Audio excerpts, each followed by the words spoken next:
It was still dark when I woke up. The sky outside our bedroom window smudged in that soft, uncertain gray that lives between night and morning. I watched him sleep for a moment. The rise and fall of his chest. The way his jaw slackened in sleep. I used to love that part of him. The softness he never let the world see. But not today. Today, I was watching a stranger. I got out of bed quietly, my bare feet pressing against the cold wooden floor, and padded into the kitchen. The Yaum envelope sat exactly where I left it the night before, a smooth ivory rectangle, unassuming, almost elegant. Inside, a first-class ticket, printed itinerary, and a card I wrote with the kind of calm detachment that frightened even me. I placed it next to his keys on the countertop. When he entered the kitchen 20 minutes later, freshly shaved suitcase, in hand and wearing the cologne I once bought him in Florence, I felt nothing. Not resentment, not rage, just silence. "You didn't have to print everything, babe," he said, smiling. He kissed my cheek, automatic, habitual. "I wanted to make it easy for you." He tucked the envelope into his bag without opening. I watched him roll his suitcase to the front door, watched him put on his shoes, the same ones he wore the day we moved into this house. A house I painted, decorated, made into a home, a house that would never feel like mine again. "I'll call you when I land." "Safe flight," I replied, almost kindly. He left, and with him, the illusion I'd spent years trying to salvage, waited. Not nervously, not anxiously. I waited like the way you wait for a storm you can already smell in the air. It was mid-afternoon when my phone pinged. A notification from the tracking app we'd installed together on a whim, back when trust still felt mutual. Flight landed. Los Angeles International Airport. Not Sydney. Not even close. I sat down slowly at the kitchen table, my fingers wrapped around the stem of a wine glass, half filled with the bottle I'd been saving. Not for celebration. For closure. I didn't need to call. I didn't need to check the security cameras or his texts or his email. I already knew. She lived there. Los Angeles. She had a name I wasn't supposed to know. But I knew. Her photos were hidden deep in the metadata of cloud backups. Her lipstick color was on a receipt he left in his coat pocket. Her perfume had lingered once on his jacket. Foreign and floral, like something I wouldn't wear. Something she would. I swirled the wine slowly, the deep red catching the last of the sun bleeding through the kitchen window. The air smelled like silence and endings. I remembered the signs now, all at once, like a dam breaking. The business trips that suddenly doubled, the late nights he blamed on client dinners, the guarded way he turned his phone face down on tables, the absence of affection that crept in like a cold draft, slow and quiet, until it froze everything. I had begged myself to believe his excuses, to ignore the growing ache in my gut, the one that whispered late at night, "He's not yours anymore." I stood and walked to the window. The garden was still and hushed. The roses I'd planted last spring bowed under the weight of early evening. "You'll finally feel what I felt," I whispered, because he would. There, in Los Angeles, thinking he was meeting her for a few stolen days of passion, he'd realized that his itinerary was wrong. The hotel reservation? Canceled. The reservation for two at that trendy rooftop bar she loved? Gone. And her? Not expecting him. He'd feel the confusion first, then the panic, and eventually, the quiet realization. She knows. And I did. I knew everything. And the part that terrified me most, that had haunted me for weeks leading up to this, was how easy it was to let go. How silence became my sharpest weapon. He once told me I was too emotional, that I overreacted to things, that I made everything dramatic. Now, I was the calm in his chaos. I placed my wedding ring on the table beside my wine glass. The diamond glinted in the dying light like something freshly unsheathed. Sharp. Useless. Beautiful. It had always been too tight. Like the life I built around him. And just like that, I felt lighter. But this wasn't the end. It was the opening. Scene. The slow pull of the curtain, and I hadn't even started yet. 5 years ago, I had edges. I used to laugh too loudly in cafes, dance barefoot in the rain, and quote poetry in everyday conversation. I loved the scent of orange blossoms, the click of high heels on marble, and the fire of ambition that woke me up before the sun. But he smoothed those edges, gently at first, like someone polishing glass. Until one day, I couldn't tell where, I ended and he began. We met at a conference in San Diego. I was there to speak on digital marketing trends. He was a keynote on leadership psychology. Tall, clean-shaven, confident in a way that felt practiced but not fake. He held a glass of scotch like it belonged in his hand. He listened like you were the only person in the room. You speak like, you know yourself, he said to me that night, his voice low, admiring. That's rare. He said I was rare, and I believed him. I gave up a job offer in Amsterdam 6 weeks later. It was the kind of opportunity people build their lives around, the one I'd dreamt about since undergrad. But he told me, long. Distance kills more than just romance. It kills momentum. Momentum. What a word. I told myself I could find other jobs. Love like this didn't come twice. He proposed after 10 months. In Paris. With a ring so delicate and intricate, I cried before he even spoke. He said, I want to build a life with you. But what he meant was, I want to rebuild you in my image. At first, the changes came wrapped in love. I just want to take care of you. You don't need to stress over your finances. Let me handle the bills. Your friends don't get us. They're jealous. Let's just be us for a while.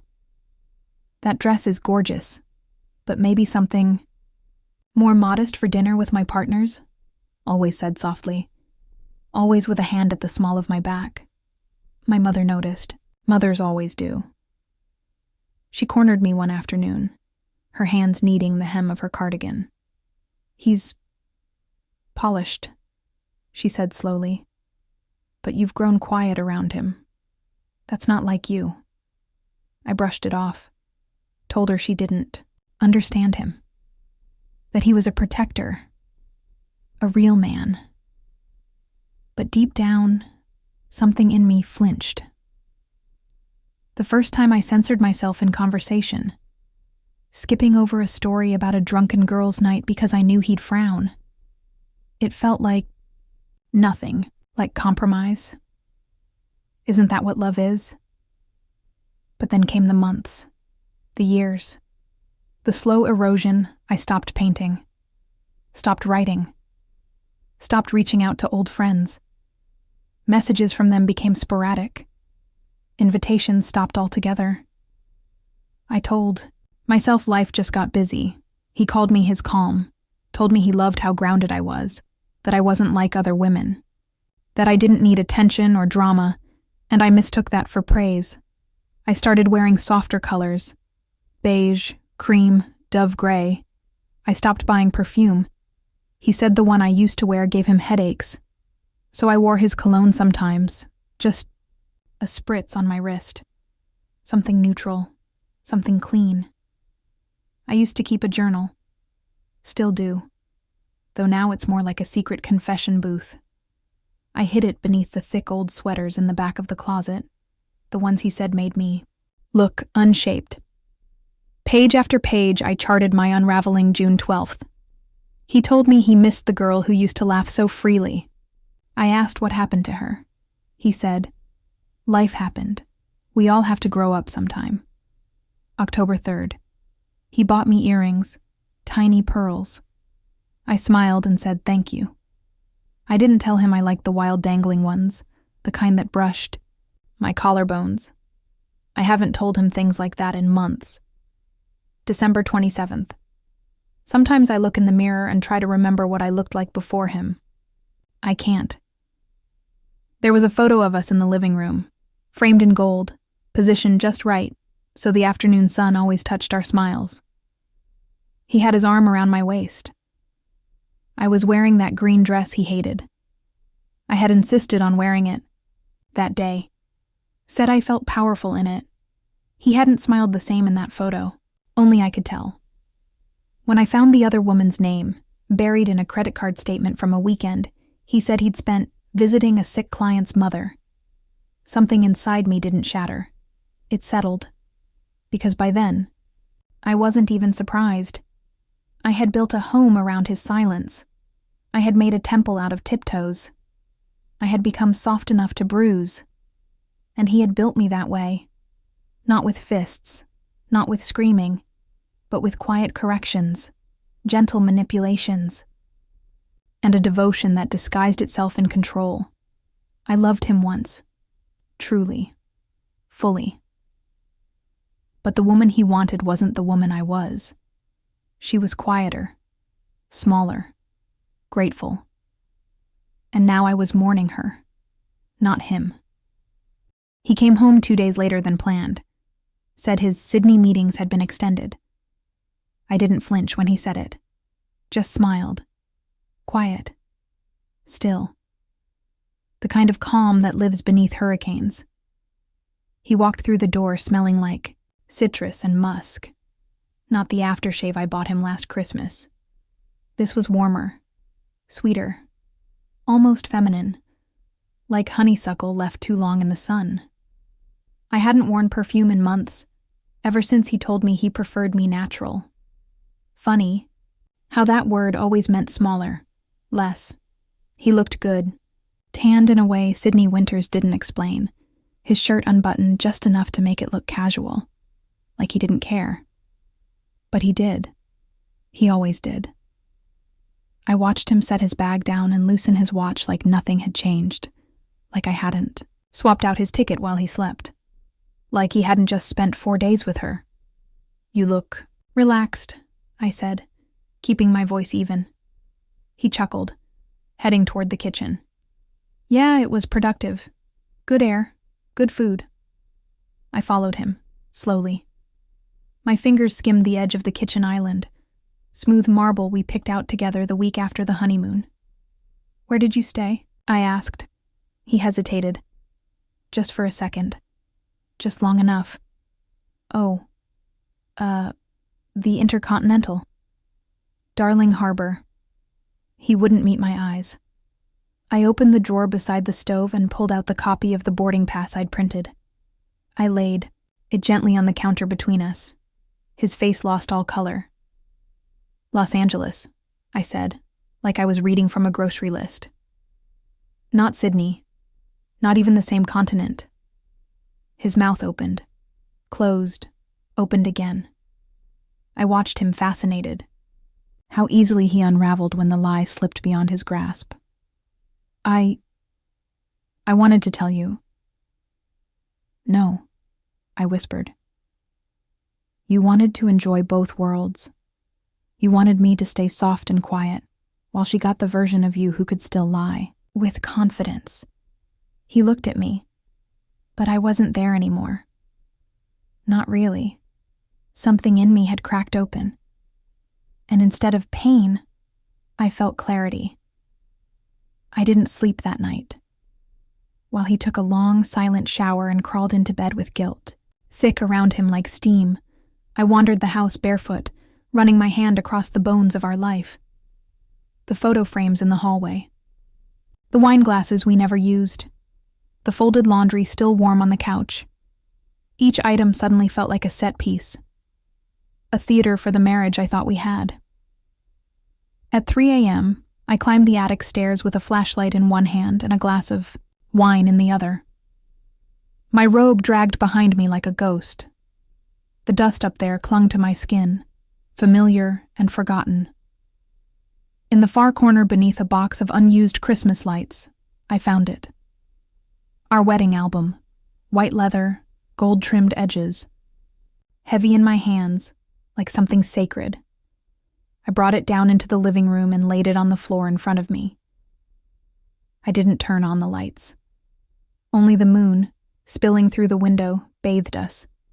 Me and the ghosts in those glossy pages. I opened it. There we were, in Italy, on that old stone bridge where he proposed. Page 1. Tears didn't come. Instead, I whispered.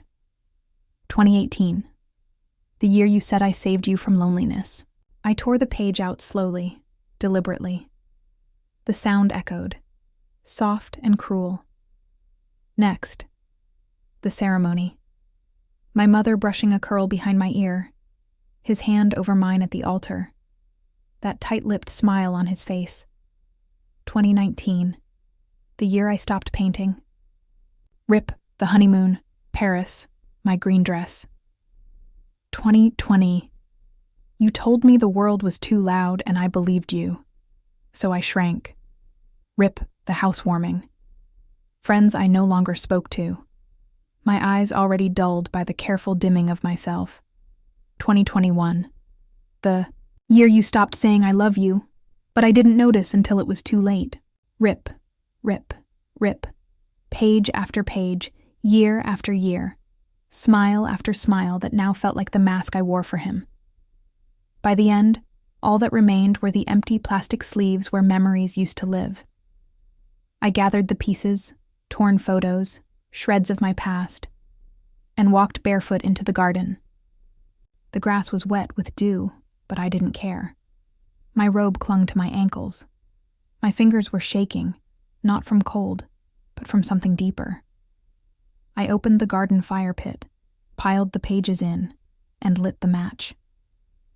The flames caught fast. Paper, curls folding into themselves, our smiles eaten by orange heat.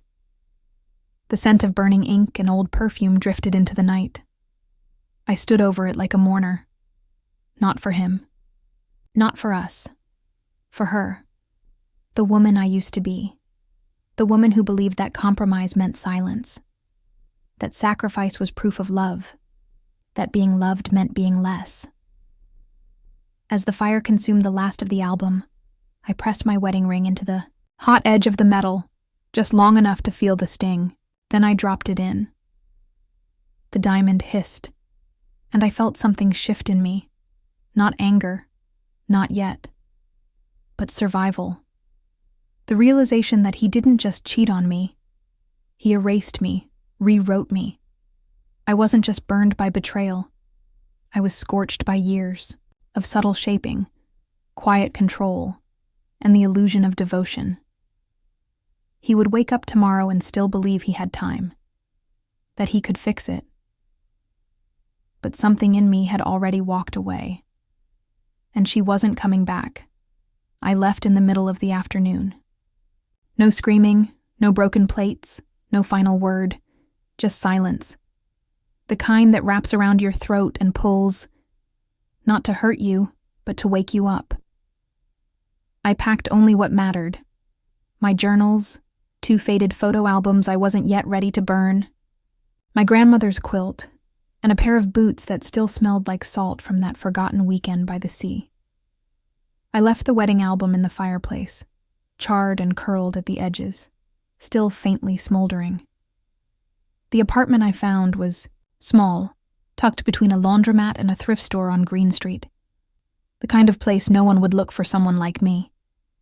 1 bedroom, 2nd floor, a creaky fire escape outside the kitchen window, and paint peeling on the windowsills like something tired of pretending to be perfect. The lease was under my maiden name. I hadn't used it in years.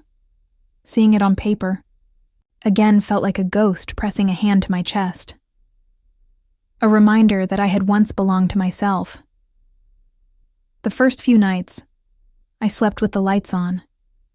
Not because I was afraid of him finding me, but because I didn't yet know how to feel safe in the dark. The bookstore didn't ask many questions. I found the flyer pinned to a corkboard at the library. Part-time help needed. Flexible hours. Must love books. The owner, a man named Glenn, with silver hair and fingers stained by ink, interviewed me between ringing up customers. I told him I'd worked retail in college. Left out the part about the marketing firm, the speaking engagements, the marriage. "You look like someone who needs a quiet job," he said with a smile. I nodded. "I do." Mornings were for coffee, on the fire escape, wrapped in my grandmother's quilt. The city moved below me like a heartbeat. Slow, steady, alive. Sometimes I would sip from the chipped white mug I'd brought from the old house, the one he never let me use because it looked cheap. It was my favorite now. By noon, I was at the bookstore. I shelved poetry in the back corner and started reading again. Mary Oliver, Ocean Vuong, Ada Limon. Their words clung to me, settled in the hollows he'd left behind. I folded the pages. I loved and whispered the lines to myself as I walked home. Evenings I cooked. Not elaborate meals, just simple things. Roasted garlic and pasta, soft potatoes with rosemary, fresh bread from the market. For the first time in years, I cooked only for myself.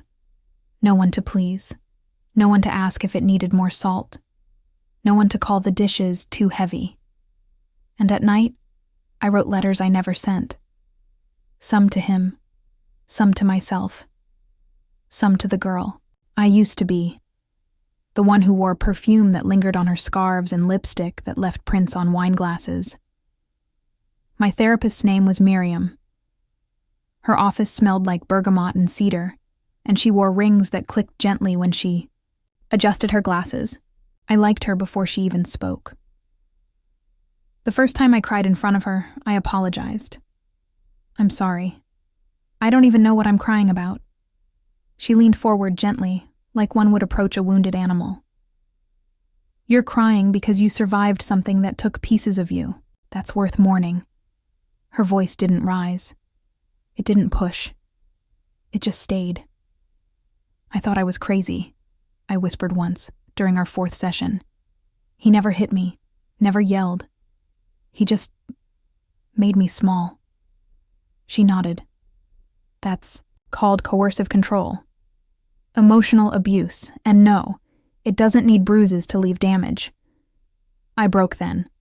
Fully. Because someone had finally named it. Healing didn't come like a sunrise.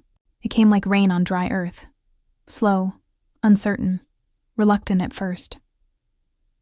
Some mornings I still woke with a throat full of panic. Some nights I still flinched when I heard footsteps outside my door. But those moments came less often. I started painting. Again. I turned one wall of the apartment soft green, the color of sea glass and eucalyptus. I bought yellow tulips from the florist downstairs, even when they were overpriced. I changed the scent in my home to lavender and sandalwood, a quiet rebellion against the sharp cologne he used to wear. I laughed, sometimes quietly, then louder. One afternoon in late spring, I sat beneath an elm tree in the park with a book of Adrienne Rich poems and a buttered croissant. The sun caught the edges of my hair, now longer, darker, unstyled. I had stopped, trying to look perfect. I wanted to look real. A couple passed by, young, maybe early 30s. He cupped her face in his hands like she was the answer to a prayer, not the prize for a performance. She looked up at him and smiled, radiant, unafraid, and for the first time in years, I didn't feel bitterness. I felt hope.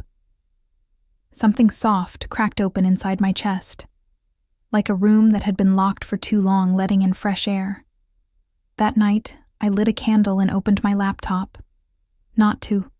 It started with a course. Not revenge, not rage, just curiosity. A quiet "what if" whispered while I sipped bitter coffee at midnight in my silent apartment, the one he never saw, the one I had made mine, inch by careful inch. Intro to cybersecurity, digital footprints, and privacy. It sounded technical, sterile. But it wasn't. Not to me. It was a map. A match I could strike in the dark, looking for smoke. I signed up under a pseudonym, paid with a card tied to the secret account I'd opened 3 months before I left him. An account with my maiden name. My real name. I hadn't spoken it aloud in years, but typing it now felt like a spell. Something sacred. Summoned from the ashes. The modules were dense but fascinating. IP addresses, metadata, image forensics, VPN trails, burner phone logic. He always said I wasn't techie, that I was too soft to understand how things really worked. So I learned. The real unraveling came on a Wednesday afternoon, while rain tapped at the windows like a secret trying to get in. I sat at the small desk by the fire escape, headphones on, eyes narrowed. The light was low, lavender candle flickering, my fingers trembling as they hovered over the trackpad. His burner account wasn't clever. In fact, it was lazy, a twist on an old nickname from college, paired with a birth year that wasn't even his. He used it to like her photos, not obviously, just enough. Just enough to say I'm here without being seen. But I saw. Photos from weekend getaways. A beach house in Byron Bay, one I recognized because we had once talked about visiting it for our anniversary. She'd tagged a location once, just once, and he hadn't noticed. From there, the pieces fell together like leaves on a still pond.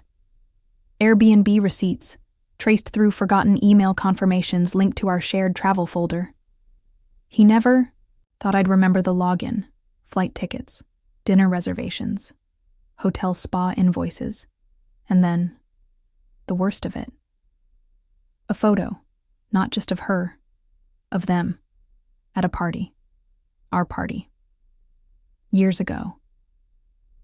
She had been a mutual friend, the kind who lingered at the edge of things, smiling too sweetly, complimenting me just a little too often. We lost touch after that. Or so I thought. But apparently, she never left him. That betrayal stung more than the sex, more than the lies. Because she had seen me. She had toasted to our engagement. She had hugged me with fake tears in her eyes, on our wedding day. And all along she'd been waiting for her turn. I printed everything. Not out of rage. Not to confront him. But for me, each photo, each receipt, each timestamp, I fed them to the printer like I was building a case against a ghost. I bought a red leather folder, slid everything into clear sleeves, page by page. A story told in ink and silence. When I zipped it closed, I felt my hand stop shaking for the first time in days. I scheduled a meeting with a lawyer. She was sharp, calm, wore tailored navy suits, and always smelled like vetiver. I liked her instantly. She flipped through the folder without saying much, just nodded, eyes narrowing slightly. When she looked up at me, her voice was steady. "You're not here to ask permission to leave. You've already left." "I want half," I said. She smiled slowly. "You'll get it. Reclaiming your life doesn't feel like fireworks. It feels like signing forms, bank transfers, changing passwords, redirecting mail, calling your landlord and asking them to take down the joint lease, without flinching when they ask why. It's mechanical, boring even, and then it isn't. Then it's everything. I bought a ticket, one way, first class, to Australia. He had once said I'd never enjoy traveling alone, that I needed someone to plan for me, navigate for me, protect me. But I didn't need protecting. I needed space. I needed air. I needed to see the sky from somewhere he had touched and know that I was untouchable now. The day before I left, I went shopping. I walked into a boutique I used to pass every week during my marriage, the kind of store he always said was wasteful. Too bright, too bold, too much color, too much me. A woman named Harper helped me. She had pink hair and a soft smile and didn't try to sell me anything. "What's the occasion?" she asked as I ran my fingers across the silk rack.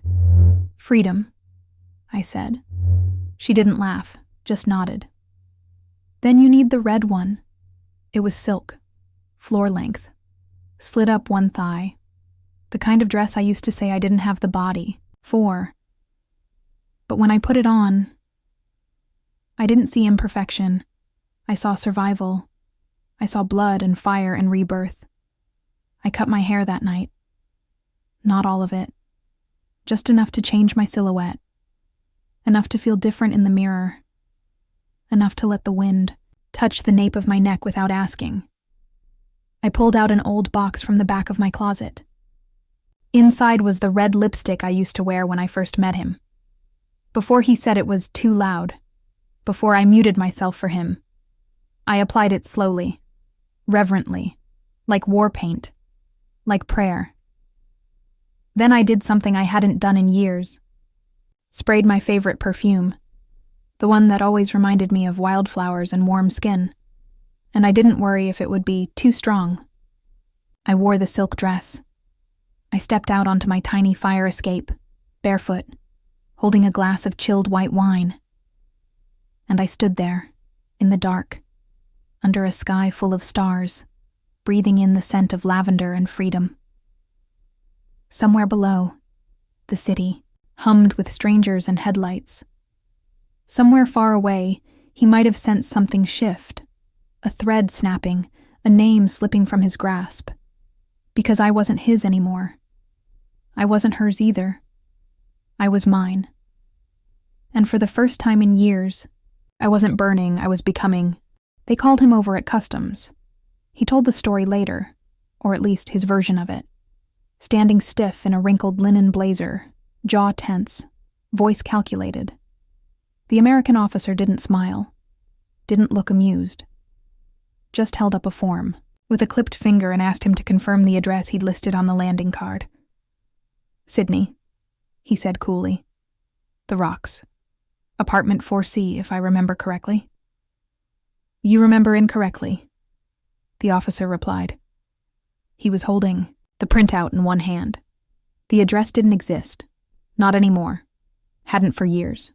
The street number was real, but the building had been demolished, rebuilt, rezoned. The officer leaned in slightly, one brow raised. Care to explain that? That's when his composure started to slip. He reached for his carry-on. The one, he never checked in, the one that held his cufflinks and the small leather pouch of pills he took when he was anxious. But that wasn't all it held. There, tucked neatly beneath a neatly folded navy shirt and a worn silk tie, was a plain white envelope. No name on the front. Just the faint scent of sandalwood and lilac. Her perfume. The one she used to wear when she still looked at him like he was hers. He didn't open it then. Not yet. He didn't want to look weak in front of the officer. But he held on to it like it might explain something. Maybe even everything. He was detained. Not arrested, but detained. Questioned. And when they finally let him go, he sat in the corner of the International Arrivals Hall and opened the letter with shaking hands. The handwriting was familiar. Too familiar. Clean, curved letters. A softness she never lost, even when she was furious. He braced himself for venom. But it didn't come. By now, you know where you are, and who you're with. I hope it's everything you abandoned me for. He read the first line 3 times. It hit like a slap and a prayer all at once. She had known. Known he was flying to America. Known who he was going to meet. It was as if she had climbed into the suitcase herself, folded between his lies, his cufflinks, his monogrammed toothbrush. The letter continued. You don't know when you started lying, do you? Maybe it was small at first. A weekend trip you took alone, a password you changed, a scent you couldn't explain. He did know. He knew exactly when it started. It was a conference in San Diego. He told her it was 4 days. It was 6. And he didn't go alone. He'd told himself she'd never notice. That she was too soft, too trusting. That her world was small and his was wide. He was wrong. I loved you like I was building something sacred. You loved me like I was scaffolding, something temporary. You always knew how to smile through silence. I learned to do the same. We made a life out of pretending. He flinched then.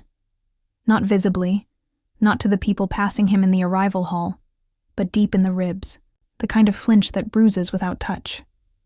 The paper trembled in his hands. He remembered her softness in the mornings, the way she brewed coffee quietly, always adding a little cinnamon, even when he rolled his eyes at it, the way she folded, his clothes like she was folding something delicate inside herself. He remembered the look on her face the last time he accused her of being too emotional. She didn't cry. She didn't yell. She just stopped speaking. That silence had been louder than any fight. You thought I'd break, didn't you? That I'd sit in the wreckage with my hands folded and my mouth shut. You didn't count on the fact that silence can teach a woman how to sharpen herself. That forgiveness can look like walking away. He had nothing now. No forwarding address, no partner waiting at baggage claim. Not even the affair felt real anymore. The woman he'd come here for wasn't waiting. She was watching, from a distance, suspicious, curious, cold, because maybe even she had realized. If he could do it to someone, he could do it again. He looked down at the letter, afraid to turn the page. But he did. I don't hate you. I'm not here to ruin you. That's your job. I'm here to close the book. She described the apartment she'd found after leaving him, the one with the crooked fire escape and the wild tulips on the windowsill. She described the bookstore, the old man who let her read poetry during slow shifts, the scent of ink and dust and rediscovery. She told him about the therapy, the tears, the lavender oil she used on her wrists when the panic came too fast. She didn't mention dating, not once, because this wasn't about someone else. This was about becoming her again. I thought closure would come when you regretted everything. But it came when I stopped needing your regret at all. You got lost in lies. I found myself in truth. That was the last line. No threat. No plea. Just truth. Simple and clean. Folded into a white envelope and slipped into the space he would never think to check. Until it was too late. He didn't cry. Not there. Not then. He just sat, staring at the paper like it might offer a second ending if he stared long enough. But it didn't. Meanwhile, 7,500 miles away, I was smiling into the sea breeze. A small cafe clung to the cliffs just outside Byron Bay. The kind of place with handwritten menus and strong espresso. The owner called everyone Love, and the salt air made my curls wild again. I wore linen. No makeup, my favorite sandals.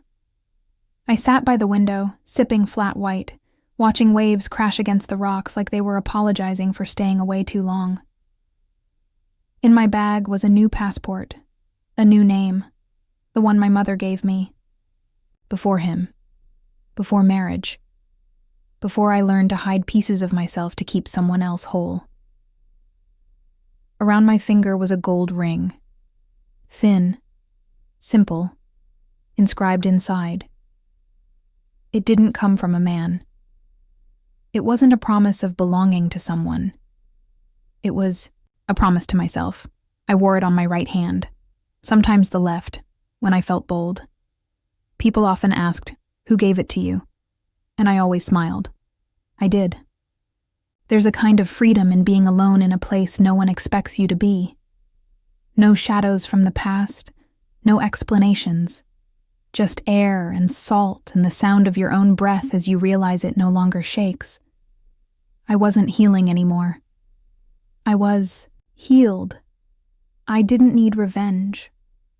I didn't even need justice. What I had was something far rarer. Peace. The kind that slips in quietly. The kind that smells like sandalwood and sea. The kind that doesn't ask permission,